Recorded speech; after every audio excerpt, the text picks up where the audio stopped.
Grey. So an update on that from Michael Atherton. Hi David, yeah, it's pretty grim out here, I'm afraid. I've just had a chat with the head groundsman. He said actually it doesn't show up on the radar. The rain is so fine and so thin, if you like, that it's just not on the radar. So they're surprised that it's here. They call it a har, I think, in these parts, or that's what he tells me anyway. But very fine kind of mizzle, but seems as though it's set in. The outfield is pretty damp. He reckons that if it stopped and fines up, he'd need an hour or so, 45 minutes to an hour, to clear things up. So if it clears, we remain hopeful of some play later on, but I have to say it does look set in. If you peer behind me, it looks really set in.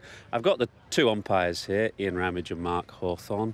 What do you reckon?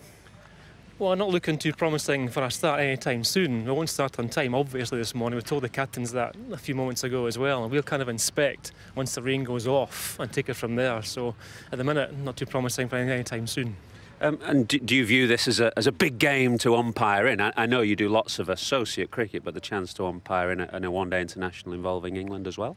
These are fantastic opportunities for us to umpire in, and for all the associates to watch us, you know, to see possibly that could be us. So these are great opportunities for us. It is a big day, yes. We were chatting just off air a little bit about the kind of glass ceiling that there is a little bit for associate umpires, in the sense that there's no opportunity for you guys to really get into the full international list. Could you see a way of things changing for that to happen?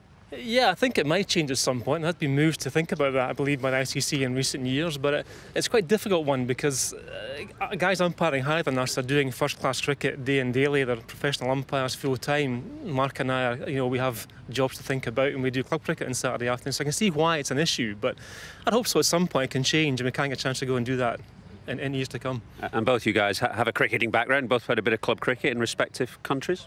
Yes, I played club cricket for Cliftonville in Northern Ireland, took up umpiring, just progressed up the ladder, and as I said, the opportunities for those who take up umpiring now are absolutely fantastic. And you? Yeah, I played for Heriots in Edinburgh for a number of years, not very well to be fair, but I stopped playing a number of years ago to umpire, and I've enjoyed that very much since, so good change for me to umpire instead of playing. Thanks for talking, both of you, and let's hope for a little better news later on. It's pretty grim day.